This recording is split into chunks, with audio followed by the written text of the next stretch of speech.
ইউরিদিল্লাহু বিহি খায়রান ইউফাক্কিহহু ফিদ-দীন আও কামা ক্বালা আলাইহিস সালাতু ওয়াস সালাম। সমস্ত প্রশংসা রব্বে কারীমের দরবারে আমরা হাজারো লাখ কোটি শুকর সুজুদ আদায় করি, যিনি আমাদেরকে একটা পবিত্র স্থানে পবিত্র করে পবিত্র কালামকে নিয়ে আমাদেরকে পরিশ্রম, ত্যাগ, তিতিক্ষা, আলোচনা, আলাপ, সময় সবকিছু ব্যয় করার তৌফিক এনায়েত করেছেন। এই জন্য সকলেই বলি আলহামদুলিল্লাহ। পাশাপাশি লক্ষ কোটি দুরূদ ও সালাম রাসূলুল্লাহ সাল্লাল্লাহু আলাইহি ওয়াসাল্লামের উপর, যার উম্মত হতে পেরে আমরা ধন্য হয়েছি।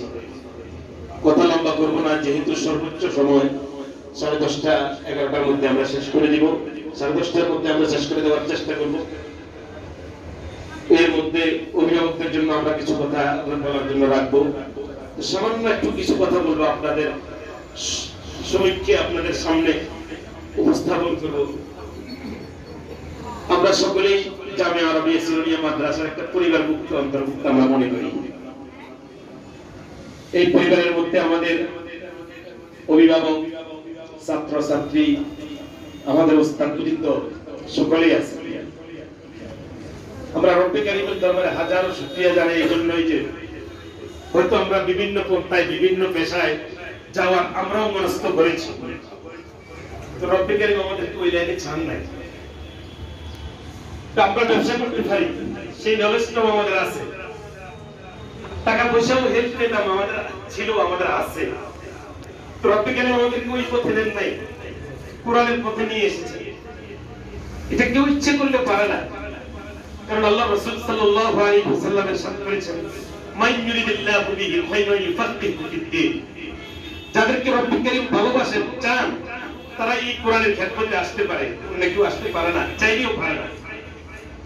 তো শুধু এটাই নয়, আরো বলেছেন, খায়রুকুম মান তাআল্লামাল কুরআনা ওয়া আল্লামা। যারা কোরআন শিক্ষা দেন এবং শিক্ষা করেন, তার মানে উস্তাদ এবং ছাত্র, তারা পৃথিবীর মধ্যে সবচেয়ে উত্তম ব্যক্তি। আর যেসব ছাত্রের মা বাবা অভিভাবক আছেন, তারা এই পৃথিবীর কি হতে পারে? উত্তম অভিভাবক হতে পারে না? উত্তম অভিভাবক তারাই যার ছেলে সন্তান কোরআন কারীমের সাথে সম্পর্ক, কোরআন কারীমের সাথে উঠতে বসতে পারা, অবশ্যই উত্তম অভিভাবকের আওতাধীন আছে। জামিয়া আরবিয়া সিরোনিয়া এটা আপনাদের প্রতিষ্ঠান। কখনো মনে করি নাই, যদিও শুরু করছি আমরা, সামনে তো করবোই না, শুরু থেকে করি না, যে এখানে ওয়ালিউল্লাহ থাকবে, আসবে, চলবে না। ওয়ালিউল্লাহ থাকার দরকার নেই, জামিয়া আরবিয়া থাকার দরকার, অভিভাবক ছাত্র থাকার দরকার। কথা ঠিক কিনা? সুচারুরূপে প্রতিষ্ঠান চলার দরকার, কোনো প্রয়োজন নেই। এটা কেন বলছি? মানুষ পথ দেখায়, হাজারো ব্যবসা প্রতিষ্ঠান আছে। এই যে গতকালকে পরশু পার্টেক্স গ্রুপ, আমরা যেই ডেনিস কোম্পানির দুধ খাই, ডেনিস বিভিন্ন উনি প্রতিষ্ঠান রেখে গেছেন। প্রতিষ্ঠানের বিভিন্ন ধরনের সিস্টেম অফ কনসেন্স যেটা আছে, প্রত্যেকগুলোতে কি আছে? ম্যানেজিং ডিরেক্টর আছে, পরিচালনা করতেছে। হাজারো লক্ষ মানুষের জীবিকার ব্যবস্থা হচ্ছে, মানুষের কর্মসংস্থান, ফুড আইটেম পাচ্ছে, বিভিন্ন ধরনের বিভিন্ন আইটেম। উনি চলে গেলে কি বন্ধ হয়ে গেছে? এই মন মানসিকতা নিয়ে আমাদের পথ চলা। প্রতিষ্ঠান চলবে প্রতিষ্ঠানের গতিতে, সুচারুরূপে, সুন্দর রূপে। কাদেরকে নিয়ে? এই প্রতিষ্ঠান অভিভাবকদেরকে নিয়ে। এই প্রতিষ্ঠান চলবে ছাত্রদেরকে নিয়ে। এই প্রতিষ্ঠান চলবে শিক্ষকদেরকে নিয়ে। এই প্রতিষ্ঠান চলবে হিতাকাঙ্ক্ষী ভাইদেরকে নিয়ে। না অন্য কিছু। কারো ব্যক্তিগত সম্পদ নয় জামিয়া আরবিয়া। আজ থেকে মনে করেন জামিয়া আরবিয়া কারো ব্যক্তিগত সম্পদ নয়। এটার জন্য আরেকটু ছোট্ট উদাহরণ দিই আপনাদের সামনে। জামিয়া আরবিয়া সিরোনিয়া ছোট্ট পথ চলা, মাত্র 3 বছর 4 বছরে পড়ছে। হাজারো প্রতিষ্ঠান এরকম আছে, 10 বছর 12 বছর প্রতিষ্ঠান সুন্দর করার জন্য মানসিকতা হয়তো তাদের হয় না, অর্থ আছে। আলহামদুলিল্লাহ, ছোট্ট একটা প্রতিষ্ঠান থেকে আস্তে আস্তে করতে করতে এখন আমরা আরেকটা বড় ক্যাম্পাস দিচ্ছি। আপনারা নিশ্চয়ই জানেন, এটা শুনছেন। এটা জামিয়া আরবিয়া সম্প্রসারিত করার জন্য, কারো বাসা বাড়ার জন্য না, কারো বাসির জন্য। যে এখানে ওলিউল্লাহ পরিবার থাকবে, ওলিউল্লাহ থাকবে, বসে বিশাল খাট এখানে করবে, এই মন মানসিকতা আদৌ আল্লাহর ওয়াস্তে কখনো কল্পনাও করি না, কখনো কল্পনাতেও নাই। আপনারা বিশ্বাস করেন কিনা জানি না। এখন আলহামদুলিল্লাহ মাদ্রাসায় যদি শুই, শোয়ার জন্য এখনো কোনো বিছানা নাই আলহামদুলিল্লাহ। তাদের জন্য হাইমানের দিই নেই, ছোট্ট একটু খাট টুকরা হোক কি হোক পাইলেও আলহামদুলিল্লাহ ছাত্রদের মতো এখনো শুই অভ্যস্ত, বিশ্বাস করেন কিনা জানি না। এটা কেন বলছি? আসলে বাহবা পাওয়ার জন্য না, এটা এই জন্যই বলছি। লকডাউন আমাদের গত কিছুদিন আগেও ছিল, এখনো কিন্তু পড়তেছে করোনা। এটা কারো ইচ্ছে হয় নাই, আল্লাহ প্রদত্ত। আর আল্লাহ প্রদত্ত এই জন্যই আমরা আসলে আমরা যা কিছু করি এগুলো আমাদের হাতের কামাই।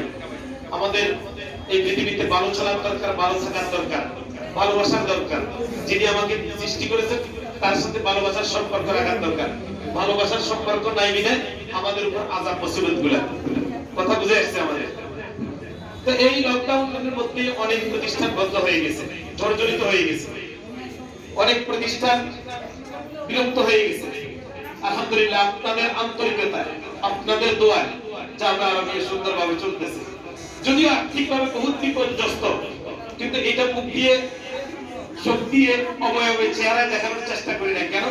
কেউ যেন মনে না করে যে প্রতিষ্ঠান মনে হয় দুর্বল হয়ে যাচ্ছে, এই ধরনের কেউ যেন মনে না করে। টাকার প্রয়োজন, কি কর্জের দরকার, না হাওলাতের দরকার, না বাকি করার দরকার, পিছপা নাই, ইনশাআল্লাহ সামনের দিকে চলছে। আল্লাহ আল্লাহ করে কসম করে বলতেছি, লকডাউনের আগে ভালো থাকা অবস্থায় যে মানের খাওয়া তার চাইতে ভালো মানের খাওয়ার চেষ্টা করতেছি আলহামদুলিল্লাহ আপনাদের ছেলেদেরকে। তো আসলে আমি কি বলবো, অভিভাবকদের উদ্দেশ্যে এটুকু বলবো, আমরা অনেক সময় দুইটা জায়গায় হিসাব করি বেশি। একটা জায়গা হলো মাদ্রাসা, এটাও দিনই কাজ, আর একটা জায়গা হলো হজের মৌসুমে হজ করতে গেলে। বলে এটা কেন বলছেন? যেমন একটা এজেন্সি থেকে যদি কোনো ব্যক্তি মনে করেন 3 লাখ টাকায়, 3,20,000 টাকায় সে কোথায় গেছে, হজে করছে, কাবাসের ভিতরে গিলাপ করে ধরে যদি সুযোগ পায় একজন আরেকজনের সাথে আলোচনা করে, ভাই আপনার থেকে কত নিছে? উনি বলতেছে আমার থেকে তো 2,90,000, আমার থেকে 3,20,000 নিল, মনে হয় যেন 30,000 টাকা রাখি এখনো চলে আসবে। এরকম হয় না? যারা হজে গেছেন আলহামদুলিল্লাহ, আমাদের এখানে অনেক হাজি সাহেবরা আছে। এটা মানুষের একটা অভ্যাস। আর একটা হলো দিনী প্রতিষ্ঠান, মাদারেস, মাদ্রাসাগুলোর মধ্যে যে বাইন্ডিং আছে, এরকম ভাবে অর্থায়নের যে বাজেটটা, যে সিস্টেমটা আছে, সবাই আমরা কি মনে করি, আমি কম দিতে পারি কিনা চেষ্টা করি সবাই। পারলে আরেকজনকে জিজ্ঞাসা করি, ভাই আপনি কত দেন, বলে আমি আরো কম দিতে পারি কিনা। এরকম আসলে না, আমাদের নিয়তকে খালেস করি। আরে আমরা তো মনে করি মাছ এক পিস কত, এক বেলা খাবার কত, এগুলো আমরা হিসাব করি। আরে আমরা যদি হিসাব করি, আমার ছেলেদেরকে এখানে শুধু পড়ায় না, ভোর 4টা থেকে শুরু করে একজন উস্তাদ, শুধু আপনারা এটার মূল্যায়ন কিভাবে করবেন? একজন উস্তাদ যেখানে পুরো পৃথিবী, পুরো মানুষগুলো ঘুমিয়ে আছে, সেখানে ফজরের 2 ঘন্টা আগে আপনার বাচ্চাদেরকে নিয়ে এখানে ঘুম ছেড়ে দিয়ে, ঘুম বন্ধ করে দিয়ে, রাতের 2টায় ঘুম নাই, 12টায় ঘুম নাই, ঘুম বন্ধ করে দিয়ে আপনার বাচ্চাদেরকে উঠেছে পড়ানোর জন্য করছে। আপনারা এটার মূল্যায়ন কিভাবে করবেন? একজন উস্তাদের অন্যের অন্য কিছু মূল্যায়ন করার দরকার। এটা কি সম্ভব আদৌ যে 13 ঘন্টা আগে বসে একজন, তবুও সময় মতো পড়াগুলো ক্লিয়ার করে নেওয়া যায় না? কি কষ্ট একজন উস্তাদের। জিজ্ঞাসিত হতে হয়, হুজুর কেন আপনার ছাত্রটা পড়া পারে না, কেন ছেলেটার এই অবস্থা? অনেক সময় দায়িত্বের খাতিরে উস্তাদদের সাথে কটু কথা বলি। কেন বলি? একজন গার্ডিয়ান আমাদের কাছে আমানত দিচ্ছে, এই আমানতের যথাযথ কেন ব্যবহার করতে পারতেছি, সময় মতো কেন পড়ে না আদায় করতে পারতেছি? উস্তাদ ঘুম বাদ দিয়ে আপনাদের ছাত্রদেরকে নিয়ে পড়াতে বসে আছে, এটার মূল্যায়ন কিভাবে করবেন? আমরা তো দেখি শুধু মাছের পিস কত হইতে পারে, গোস্ত 1 পিস 2 পিস কত হইতে পারে, এর মূল্যায়ন কি করা সম্ভব আমাদের বলেন? শুধু পড়া নয়, গতানুগতিক অন্যান্য প্রতিষ্ঠানের মধ্যে শুধু পড়া না, আপনার ছেলের ঘুম, আপনার ছেলের খাওয়া দাওয়া, এটা কি ওস্তাদের নিগরানি ছাড়া সম্ভব বলেন তো দেখি? বাড়িতে আমাদের 2টা সন্তানকে টাইম মতো বসাইতে পারি না, এদেরকে টাইম সামান্য 20 মিনিটের মধ্যে খাওয়াই দিয়ে বসানো, আবার এটা কি এমনি এমনি হয় বলেন তো দেখি? কিভাবে এটার মূল্যায়ন আমরা করবো বলেন তো? নামাজের কাতার দাঁড় করানো, টাইম মতো টাইম টু টাইম নামাজ পড়ানো জামাতের সহিত, এটা কিভাবে আমরা মূল্যায়ন করবো? ঘুমার সময় টাইম টু টাইম 9:30 সবাইকে শোয়াই দেওয়া, এটা কিভাবে মূল্যায়ন করবো? উঠানোর সময় ছাত্রদের বিছানা গুছিয়ে দেওয়া, এটা কিভাবে মূল্যায়ন করবো? এটা কি সম্ভব বলেন? সম্ভব। এই জন্য আপনাদের কাছে আকুল আবেদন, আপনারা এই জামিয়া আরবিয়াকে অন্তরের মধ্যে নেন, অন্তরের মধ্যে নেন। এটা আমাদের সম্পদ, এটা আমার কারো সম্পদ না। আমার ছেলে পড়া শেষ হলেও এটা আমার সম্পদ, একটু অন্তরের মধ্যে নেন ইনশাআল্লাহ। কখনো জামিয়া আরাবিয়া বিন্দু মাত্র কখনো কি আসবে না, মন থেকে ঘৃণা আসবে না, এটা আমি আশা করি। অন্তরের মধ্যে নেন, এটা আমার জামিয়া আরাবিয়া, প্রত্যেকটা অভিভাবক ইনশাআল্লাহ। তখন আন্তরিকতা বাড়বে, সুপরামর্শ বাড়বে। একটা ছেলে জেহেন কম, গার্ডিয়ান তো এটা বুঝবে না। কেন বুঝবে না? একই ছেলে পাশে দুই বছরে হেফজ শেষ, আমার ছেলে 4 বছর 3 বছর হয়ে গেছে, আমারটা কেন আগে গেছে না?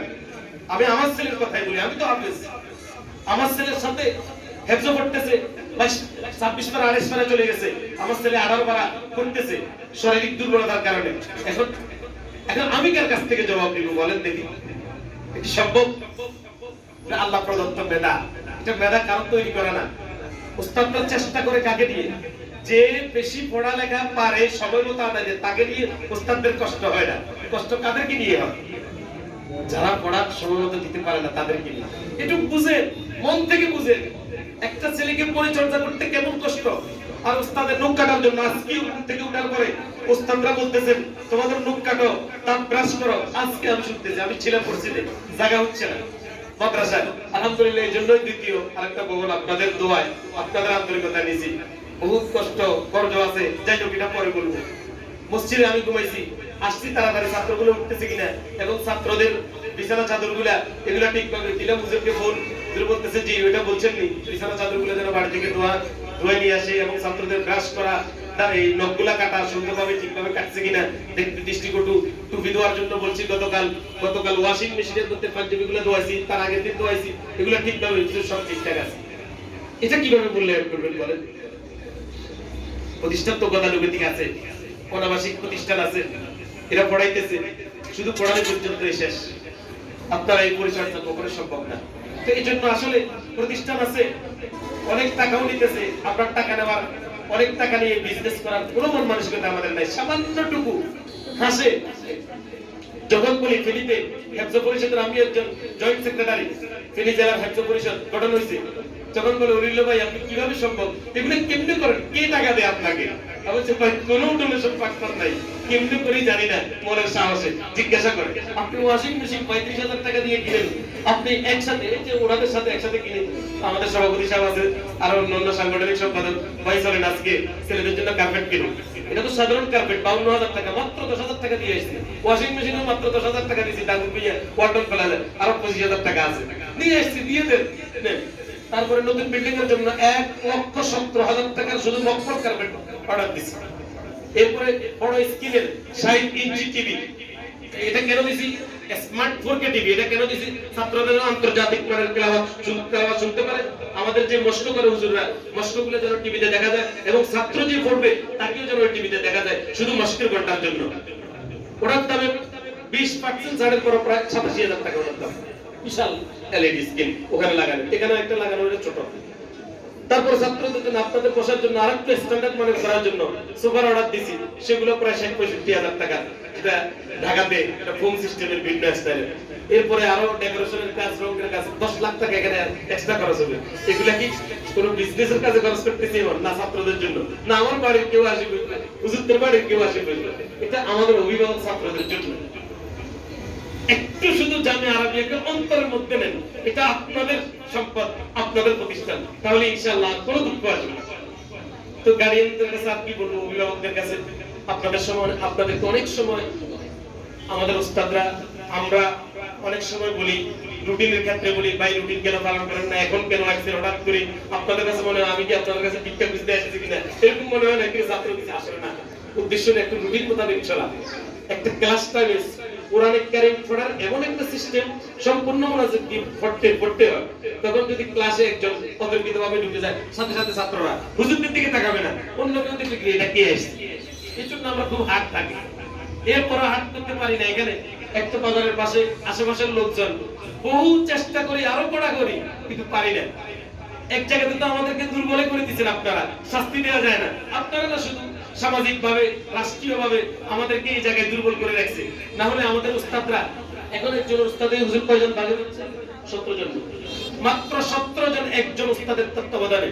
আর আমাদের সময় 40 জন 42 জন উস্তাদ একজন আলহামদুলিল্লাহ করছে।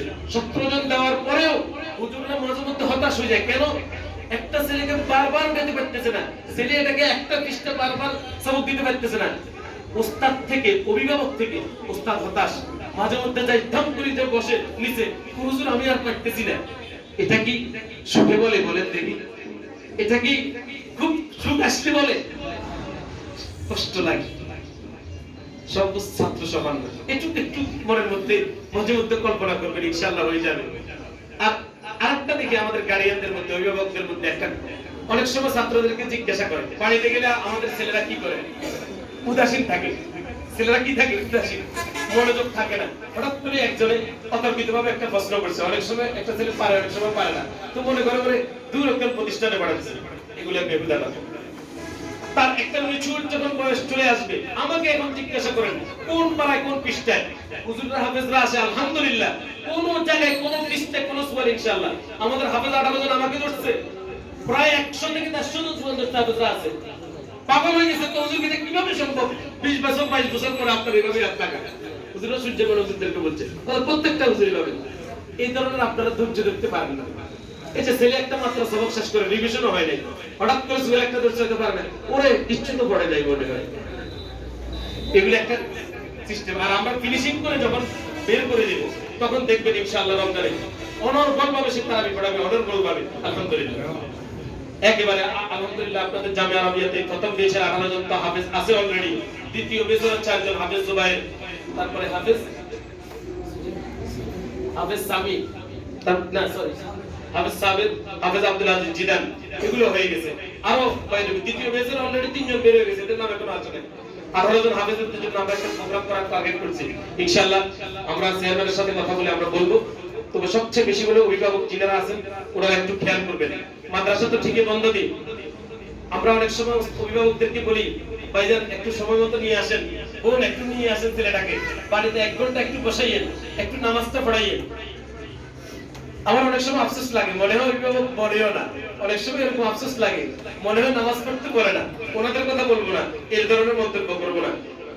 অন্তত আমার ছেলেটা 5 ওয়াক্ত নামাজ মাদ্রাসায় থেকে জামাতে পড়ে, কিভাবে আমার ছেলে জামাত ছাড়া, অন্তত জামাত না হোক বাইরে না যাক, আমার সাথে থাকি, সে নামাজ পড়বে না? এটা তো হতেই পারে না, ছেলে নামাজ পড়ে। এখন আমরা বাড়িতে কি করবো বলেন? বাড়িতে কি আমাদের দায়িত্ব?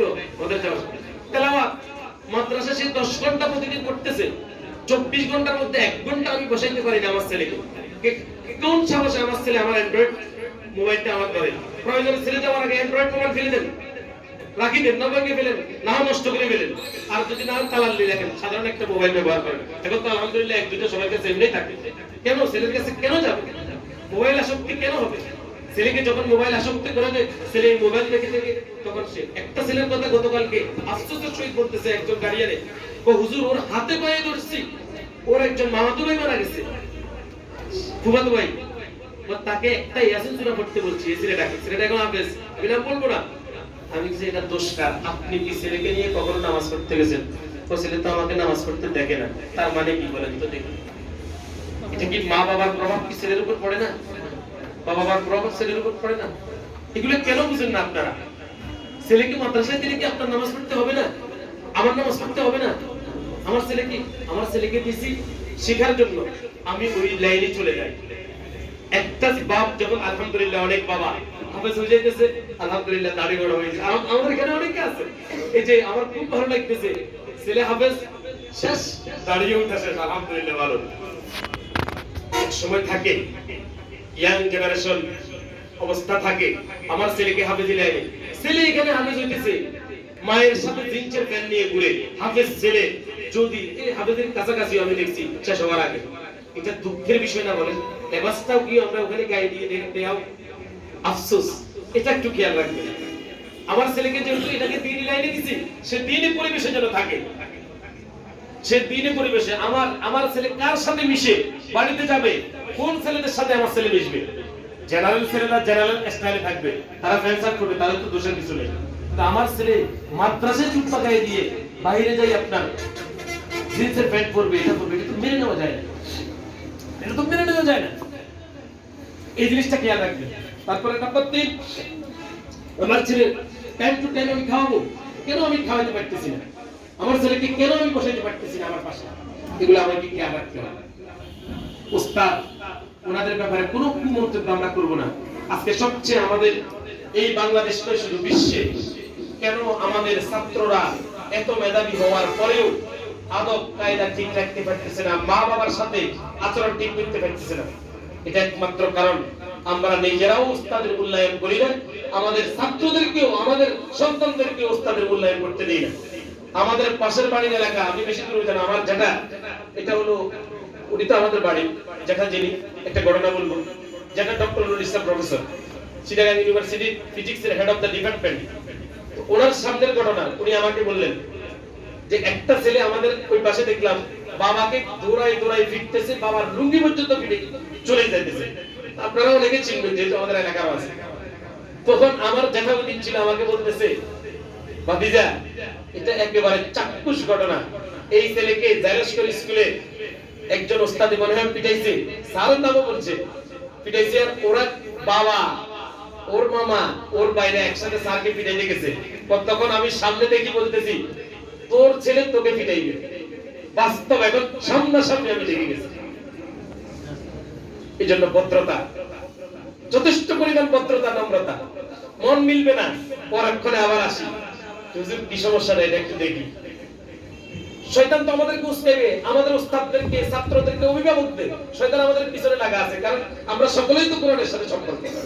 যে হুঁশিয়ার। আলহামদুলিল্লাহ জামিয়া আরবিয়া আমি বহুত কিছু এই যেটা ভাবি না, তবে আলহামদুলিল্লাহ সবচেয়ে বেশি আমাকে অনেকে ফোন করে বলে, হুজুর কিভাবে সম্ভব ফেরিদালার মধ্যে সর্বোচ্চ এতজন ছাত্র আপনাদের হাফেজ, এখন প্রায় 22-23 জন, দ্বিতীয় বেচের সহ একসাথে হাফেজ গুলো এখানে আছে।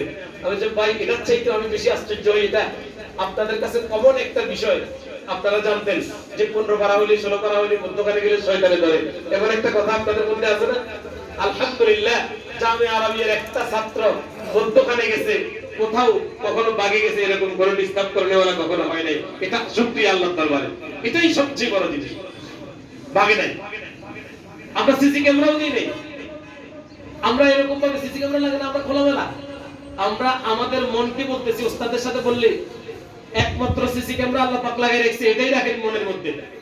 তো আল্লাহ পাক এই পর্যন্ত কোনো দুর্ঘটনা থেকে, কোন ধরনের অন্যায় অপরাধ থেকে আল্লাহ পাক বাঁচাই রাখছে। ভবিষ্যৎ জানি না, আপনারা দোয়া করলে ভবিষ্যৎ আরো সুন্দর হয়ে যাবে ইনশাআল্লাহ। কোন দুর্ঘটনা, কোন ধরনের সমস্যা যেন জামিয়া আরবিয়া না ঘটে, ঘটলে সাথে সাথে আপনারাই সমাধান করবেন ইনশাআল্লাহ। এটা পরিবারের যদি আমার সন্তান যদি কোনো অন্যায় করে, সর্বপ্রথম আমি চেষ্টা করি যে এটাকে আমি ঠিক করব। আমার বাবা, আমার মা কোনো সমস্যা হলে আমার ভাইয়ের আমি চেষ্টা করি। তো জামিয়া আরবিয়া আমার ভাই, আমার বাবা, আমার সন্তান, জামিয়া আরবিয়া যদি আমি আমার সন্তান মনে করি, ইনশাআল্লাহ জামিয়া আরবিয়ার প্রতিটি পদক্ষেপে আমি পরামর্শ দিয়ে, আমি এরকম ভাবে অর্থ দিয়ে যেভাবে পাই, আমি ইনশাআল্লাহ স্তর স্তর বৃদ্ধি করতে আমাদের দ্বারা সম্ভব হবে ইনশাআল্লাহ। তো বেশি কথা আর বাড়াবো না। আলহামদুলিল্লাহ আমাদের ছেলেদের জন্য আমরা ওয়াশিং মেশিন, এটা সেটা অনেক কিছু করতেছি। আলহামদুলিল্লাহ আরো ভালো ভালো করার চেষ্টা করতেছি, যে ছেলেদেরকে যেন আরো স্ট্যান্ডার্ড জায়গায় পৌঁছানো যায়, এবং আমাদের হাফেজদেরকে যেন তাকবীর প্রদান অনুষ্ঠান, ছাত্রদের বাবাদেরকে যেন আমরা পরিচয় করাইতে পারি।